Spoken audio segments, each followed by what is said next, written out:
Hello guys. सो हम लोग statistics का सीरीज कंटिन्यू करेंगे। इस वीडियो में डिस्कशन करने वाले हैं प्रोबेबिलिटी डिस्ट्रीब्यूशन फंक्शन और डेंसिटी फंक्शन के बारे में। अब बहुत सारे टेक्स्ट बुक में प्रोबेबिलिटी डिस्ट्रीब्यूशन फंक्शन और डेंसिटी फंक्शन को एक समान माना जाता है, बट मैं इस वीडियो में आपको क्लियरली बताता हूं जब भी आप प्रोबेबिलिटी डिस्ट्रीब्यूशन फंक्शन को आप कैसे डिफरेंशिएट कर सकते हैं डेंसिटी फंक्शन से।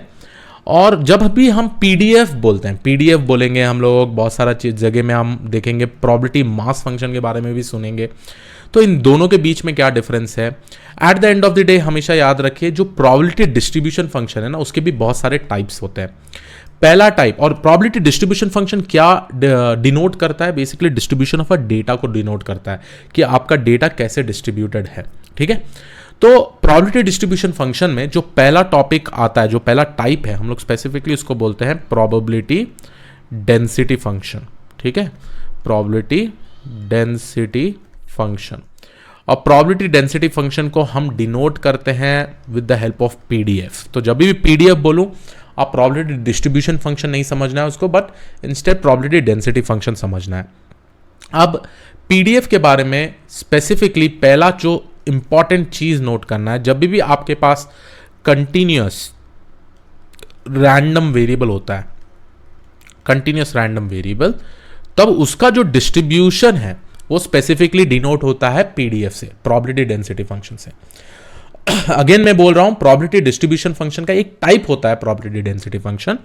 और अगर हमारे पास एक रैंडम वेरिएबल है, कंटिन्यूअस रैंडम वेरिएबल, तब हम लोग बेसिकली उसको, उस डिस्ट्रीब्यूशन को डिनोट करने के लिए प्रोबेबिलिटी डेंसिटी फंक्शन बोल के यूज करते हैं। चलिए इसका कुछ एग्जाम्पल भी देखते हैं। यहां पे एग्जाम्पल मैं लेना चाहूंगा height of students, height of students in classroom. ठीक है, इन क्लासरूम।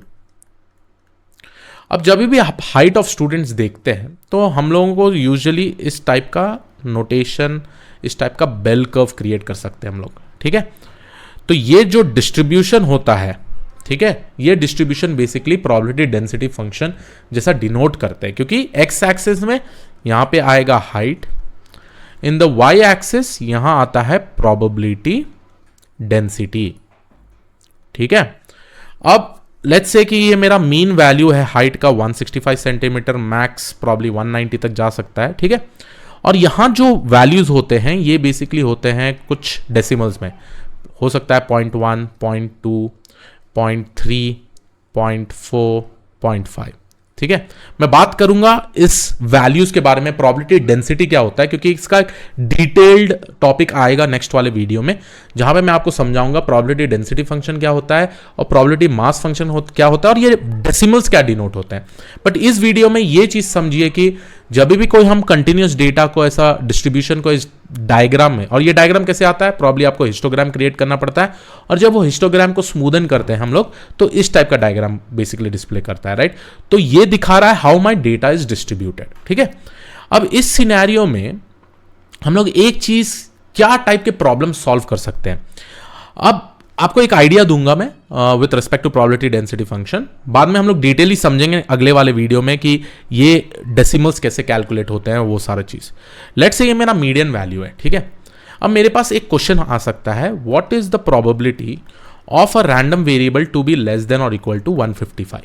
ठीक है, टू बी लेस देन और इक्वल टू 155। अब इस सिनेरियो में जो हम कैलकुलेट करेंगे, 155 कहां आएगा, 155 प्रॉब्ली लेट्स से यहां आता है। तो ये वाले लाइन में हम लोग ये कैलकुलेट करने की कोशिश कर रहे हैं, what is the area under this curve. ठीक है, तो यहां हम लोग क्या कर रहे हैं, यहां हम लोग कैलकुलेट कर रहे हैं एरिया अंडर द कर्व। ठीक है, और ये सारा चीज हम लोग देखेंगे कि कैसे हम लोग कैलकुलेट कर सकते हैं, ये डिनोट कैसा कर सकता है। लेट्स से कि हम बोल सकते हैं कि यहां पे 25% ऑफ द डेटा आ सकता है। ठीक है, तो जो प्रोबेबिलिटी होगा एक रैंडम वेरिएबल का टू बी लेस देन और इक्वल टू 155, 25% हो सकता है। ठीक है, तो इस टाइप के प्रॉब्लम स्टेटमेंट्स हम लोग सॉल्व करते हैं using this PDF, that is probability density function. ठीक है, आपको हमेशा ये याद रखना है। ये स्मूदनिंग कैसा होता है, एक कॉन्सेप्ट है कर्नल डेंसिटी एस्टिमेटर का, जो हिस्टोग्राम को स्मूदन करता है और इस टाइप के वैल्यूज को डिस्प्ले करता है। और हमेशा याद रखिए जो ये वैल्यूज होंगे वो कंटिन्यूअस वैल्यूज होंगे। तो ये एक चीज है प्रोबेबिलिटी डेंसिटी फंक्शन के बारे में। और हमेशा याद रखिए ये जो प्रोबेबिलिटीज वैल्यूज होते हैं ना, ये हमेशा बिटवीन 0 to 1 होगा। उससे ज़्यादा नहीं होगा, क्योंकि अगर मैं पूरा एरिया देख लूँ, ऑब्वियसली ये सिमेट्रिकल डिस्ट्रीब्यूशन है, लेफ्ट हैंड साइड 50% डिस्ट्रीब्यूशन होगा, राइट हैंड साइड 50% डिस्ट्रीब्यूशन होगा। तो अभी के लिए हम लोग इतना ही समझते हैं प्रोबेबिलिटी डेंसिटी फंक्शन के बारे में। अब सेकेंड टाइप में जो होता है, और इसका डिटेल वीडियो नेक्स्ट आएगा, नेक्स्ट वाले वीडियो में। तो सेकेंड टाइप का जो हम लोग बेसिकली करते हैं डिस्कशन, उसको हम लोग बोलते हैं probability mass function, and it is a part of probability distribution function. अब प्रोबेबिलिटी मास फंक्शन में होता क्या है, जब भी आपका वेरिएबल्स, आपका जो रैंडम वेरिएबल है, it is a discrete random variable, ठीक है, डिस्क्रीट रैंडम वेरिएबल, तब इस वेरिएबल का डिस्ट्रीब्यूशन दिखाने के लिए हम लोग स्पेसिफिकली यूज करते हैं प्रोबेबिलिटी मास फंक्शन, ठीक है।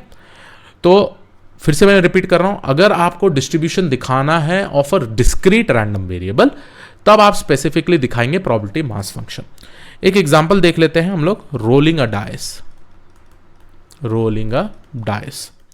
अब अगर ये फेयर डाइस है तो हमारे को वैल्यूज क्या आ सकता है, 1 2 3 4 5 6, ठीक है। अब ये चीज याद रखिए, जो ये वैल्यूज है ये कैसे दिखेंगे। लेट्स से ये मेरे रोलिंग अ डाइस के रैंडम वेरिएबल एक्स है, 1 2 3 4 5 6 आ सकता है, तो यहां मेरा होगा 1 2 3 4 5 6, ठीक है। और अगर मैं बात करूं इधर, तो ये होता है हमारा प्रोबेबिलिटी मास, प्रोबेबिलिटी वैल्यूज, ठीक है। यहां प्रोबेबिलिटी वैल्यूज क्या क्या आ सकते हैं, अगेन डिफरेंट वैल्यूज आ सकते हैं, बट हमेशा याद रखिए when we do sum of all the probability it should be 1, ठीक है।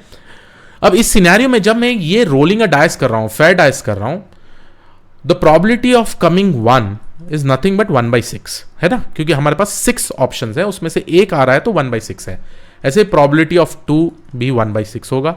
तो 1/6 के नाम पे अगर मैं यहां पे ये 1/6 लूं, तो मेरा 1 वाला फर्स्ट वाला बिल्डिंग कुछ ऐसे क्रिएट होगा, सेकेंड वाला बिल्डिंग कुछ ऐसे क्रिएट होगा, थर्ड वाला बिल्डिंग कुछ ऐसे क्रिएट होगा।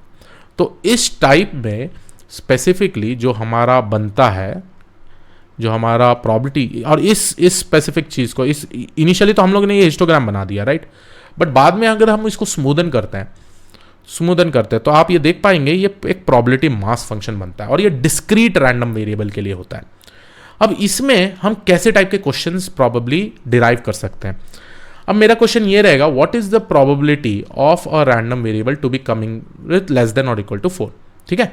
ये वाला प्रोबेबिलिटी आप समझ गए कैसे आता है, ये वाला probability based on this probability, simple probability जो हम लोग यहां पर देख रहे हैं, what is the probability of coming as 1, तो ऑब्वियसली 1/6 होगा, क्योंकि 6 टोटल ऑप्शंस है और उसमें से 1 कोऑर्डिनेट 1 लिखते हैं। बट अगर हम एक फेयर डाइस ले तो सबका इक्वल प्रोबेबिलिटी होता है। इस टाइप के डिस्ट्रीब्यूशन को हम लोग बोलते हैं यूनिफॉर्म डिस्ट्रीब्यूशन। हम लोग देखेंगे बहुत सारे डिफरेंट टाइप्स ऑफ डिस्ट्रीब्यूशन भी है। अब मेरा जो क्वेश्चन यहां से डिराइव होता है, what is the probability of x to be less than और इक्वल टू 4, तो लेस देन और इक्वल टू 4 में देखूंगा तो मैं स्पेसिफिकली ये एरिया देख रहा हूं, राइट। तो इसका आंसर होना चाहिए probability of x is equal to 1 plus probability of x is equal to 2, क्योंकि ये जो एरिया में हमारे पास कितने ऑप्शन है, 1 2 3, right, plus probability of x is equal to 3 plus probability of x is equal to 4, क्योंकि हमको 4 भी लेना है, लेस देन और इक्वल टू 4। तो इसका जो आंसर आएगा ये बेसिकली आएगा 1/6 plus 1/6 plus 1/6 plus 1/6 which is nothing but 4/6 which is nothing but 2/3। तो मेरा जो प्रोबेबिलिटी होगा वो 2/3 होगा इस स्पेसिफिक प्रॉब्लम स्टेटमेंट को सॉल्व करने के लिए। बट आई होप आप लोगों को ये समझ में आ गया है यहां पे प्रोबेबिलिटी कैसा बनता है। यहां it is based on what you are trying to find out, ठीक है, और हर एक आउटकम का क्या प्रोबेबिलिटी हो सकता है। इस केस में हम लोग देखेंगे अगले वीडियो में ये प्रोबेबिलिटी डेंसिटी कैसे कैलकुलेट होता है। हम लोग यूज करते हैं कुछ ग्रेडियंट फंक्शन, ठीक है, ग्रेडियंट फंक्शन। उसके लिए आपको समझना पड़ता है एक और डिस्ट्रीब्यूशन जिसको हम लोग बोलते हैं क्यूमुलेटिव डिस्ट्रीब्यूशन। वही है थर्ड टाइप ऑफ डिस्ट्रीब्यूशन जो प्रोबेबिलिटी डिस्ट्रीब्यूशन का पार्ट है, ठीक है। तो थर्ड टाइप में हम लोग स्पेसिफिकली डिस्कशन करते हैं क्यूमुलेटिव डिस्ट्रीब्यूशन, और मैं आपको एक आइडिया भी दे दूंगा क्यूमुलेटिव डिस्ट्रीब्यूशन का क्या है। बाद में हम लोग क्या करेंगे ना, इसको कंपेयर करेंगे, एक PDF function, probability density function का क्यूमुलेटिव फंक्शन कैसा बनता है और एक प्रोबेबिलिटी मास फंक्शन का क्यूमुलेटिव फंक्शन कैसा बनता है। तो ये रहा मेरा क्यूमुलेटिव डिस्ट्रीब्यूशन फंक्शन, ठीक है, और इसको हम लोग बोलते हैं सीडीएफ।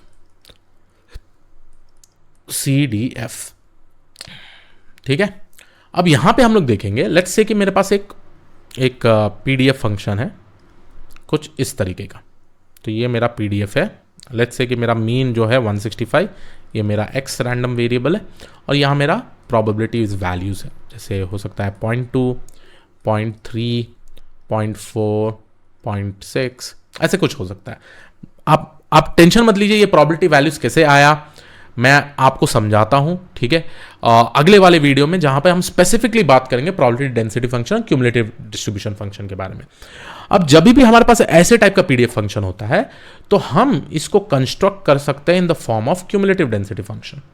तो क्यूमुलेटिव डेंसिटी फंक्शन ये मेरा x होगा, ये मेरा होगा क्यूमुलेटिव प्रोबेबिलिटी, क्यूमुलेटिव प्रोबेबिलिटी। अब जब भी मैं बात करूं इस टाइप के डिस्ट्रीब्यूशन का तो मेरा क्यूमुलेटिव कुछ इस तरीके का बनता है, ठीक है, इस तरीके का बनता है, ठीक है, कुछ ऐसे टाइप का एस कर्व में आता है, ठीक है।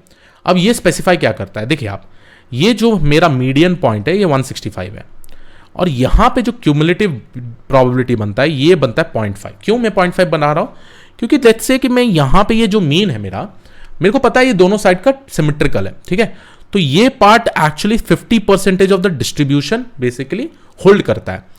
अब देखिए क्यूमुलेटिव में क्या हो रहा है, हम लोग जब इसको समेशन करते जा रहे हैं ना, अगर मैं वही सेम मीन का वैल्यू इधर प्लॉट करूं तो यहां पे हमको दिख रहा है जो ये एरिया अंडर द कर्व है ना वो स्पेसिफिकली मेंशन हो रहा है इस फॉर्म में, ठीक है। क्यूमुलेटिव से आपको पता चल रहा है कि कितना exactly area under this specific curve है, कितना डिस्ट्रीब्यूशन इसके अंदर ये एरिया के अंडर है, और वो वाला चीज यहां पे आपको दिख रहा है, ठीक है। अब आगे वाले पॉइंट का क्या होगा क्रिश, आप बोलेंगे कि क्रिश आगे वाले पॉइंट का क्या हो सकता है, तो आगे वाले पॉइंट के लिए हम लोग बेसिकली क्या करते हैं, यहां पे डेरिवेटिव फाइंड आउट करते हैं, यहां पे हम लोग ग्रेडियंट फाइंड आउट करते हैं, ये ग्रेडियंट के हिसाब से ना हम लोग आगे का एरिया डिसाइड करते हैं। मैं बात करूंगा इसके बारे में, बट हमेशा याद रखिए जब आप स्टार्टिंग टू लास्ट पॉइंट में जाएंगे ना इसका पूरा समेशन 1 होगा। तो क्यूमुलेटिव में ये मतलब होता है जो प्रीवियस पॉइंट है एंड अपकमिंग पॉइंट से वो सारे ऐड होते हैं जो एरिया अंडर द कर्व है।